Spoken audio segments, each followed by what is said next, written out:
Hello बच्चों, आप लोग कैसे हैं और उम्मीद करते हैं कि अच्छे होंगे। तो आज हम क्लास 8 का ज्योग्राफी लेसन जो पोएम है उसको पढ़ेंगे। तो इसमें जो राइटर है, सॉरी पोइट है, वो कहना चाहते हैं कि लोग जो है वह नफरत क्यों फैलाते हैं और पता नहीं क्यों लोग एक दूसरे से चिढ़ते हैं, जलन होती है एक दूसरे से। और ऊपर से देखने में जो राइटर को लगता है जो शहर है वह शहर बिल्कुल ही एक जैसा ही लगता है, धरती गोल लगती है। तो राइटर कहते हैं कि फिर भी लोग नफरत क्यों करते हैं, जब सब कुछ एक ही है तो उसका कोई लॉजिक होना चाहिए ना। जलन करने का भी, झगड़ा करने का भी कोई लॉजिक होना चाहिए ना, वो उसे नहीं मिलता है। तो चलो देखते हैं क्या होता है। Can you imagine what your city look like if you saw it from 10,000 feet above the ground? Correct. क्या तुम कल्पना कर सकते हो कि तुम्हारा जो सिटी है, शहर है, वह कैसा दिखता है जब तुम उसको 10,000 फीट की ऊंचाई से देखते हो।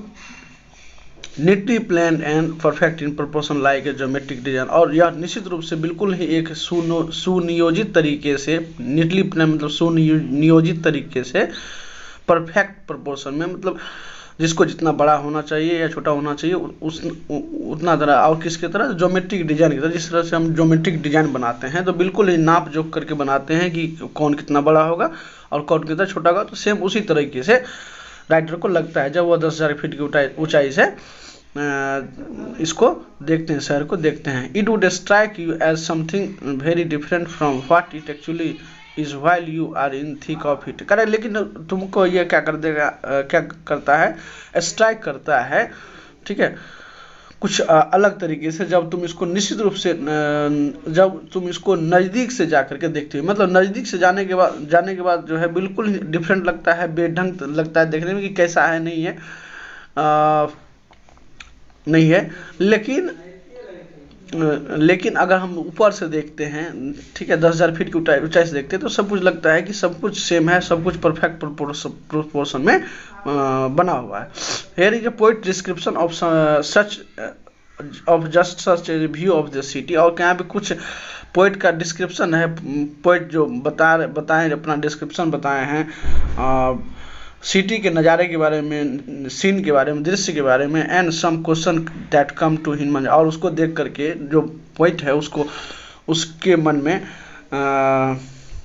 कुछ क्वेश्चन आया है, ठीक है, तो उसको देखते हैं। तो इसके राइटर हैं जुल्फिकार घोष। तो चलो पढ़ते हैं। When the jet sprung into the sky, it was clear why the city had developed the way it had। करा कि जब आकाश में जेट उड़ा, विमान उड़ा या हवाई जहाज उड़ा, तो यह बिल्कुल क्लियर था कि सिटी जो है क्यों इस तरह से फैला हुआ, इस तरह से डेवलप किया गया है जिस तरह से होना चाहिए था। Seeing it scale 6 inches to miles, और इसको देख करके पता चलता है, इसको देखने के बाद पता चलता है कि जो मीलों की दूरी है वह 6 इंच छोटी लगती है देखने में। यानी ऊपर से देखने पर जो डिस्टेंस है, मीलों की दूरी, वह बिल्कुल 6 इंच के बराबर ही लगती है देखने में। देयर सीम्ड एन इनविजिबिलिटी, ठीक है, ये इनविजिबिलिटी मतलब होता है कि निश्चित। तो यहाँ पे कुछ निश्चित चीज अनिवार्य चीज प्रतीत होता है, लगता है।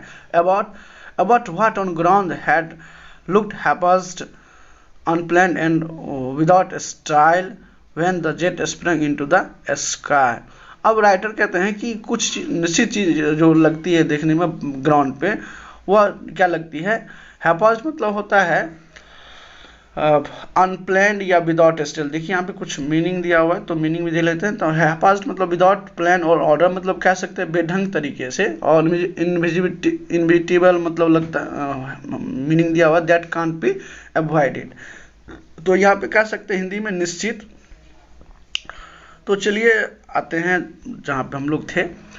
तो करा कि कुछ जो निश्चित चीज लगता है कि ग्राउंड पे आने के बाद, ग्राउंड नीचे से देखने के बाद जो चीज़ें हैं, जो घर है, वह बिल्कुल ही अनप्लान लगता है, बेढंग तरीके से सजाया हुआ लगता है। लेकिन उसी को राइटर जब 10,000 फीट की ऊंचाई से देखते हैं तो उसको लगता है कि नहीं, सब कुछ सेम ठीक ही है जैसा उसको होना चाहिए था, जिस अनुपात में बड़ा या छोटा होना चाहिए था। वो उतना ही बड़ा या छोटा है, ठीक है। तो ये ऊपर से दिखता है, लेकिन जब नीचे आते हैं, नज़दीक से देखते हैं, तो बिल्कुल नहीं ग्राउंड पे क्या लगता है, यह निश्चित था कि ग्राउंड पे जो घर बनाया हुआ था या जो कुछ भी था वह बिल्कुल ही विदाउट स्टाइल था, बेढंग तरीके से प्लान किया हुआ था, ठीक है। When the jet reached 10,000 feet, और जब 10,000 फीट की ऊंचाई पर जेट पहुंचती है, विमान पहुंचती है, हवाई जहाज पहुंचती है, it was clear where the country had cities where the rivers ran and where the valleys were populated, ठीक है। अब जब 10,000 फीट की ऊंचाई पर राइटर पहुंचते हैं जेट से, विमान से या हवाई जहाज से, तो यह उसको स्पष्ट दिखता था वहां से कि कंट्री में, प्रत्येक कंट्री में सिटीज होते हैं, और उससे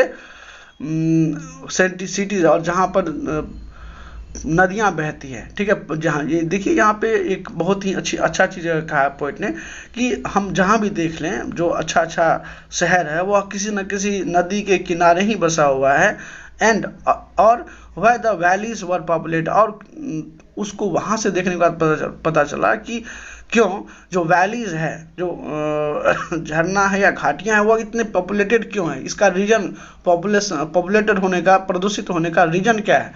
तो वो वहाँ से 10,000 फीट की ऊंचाई पर जब पहुँचते हैं राइटर, तो उसको बढ़िया से समझ में लॉजिक आता है।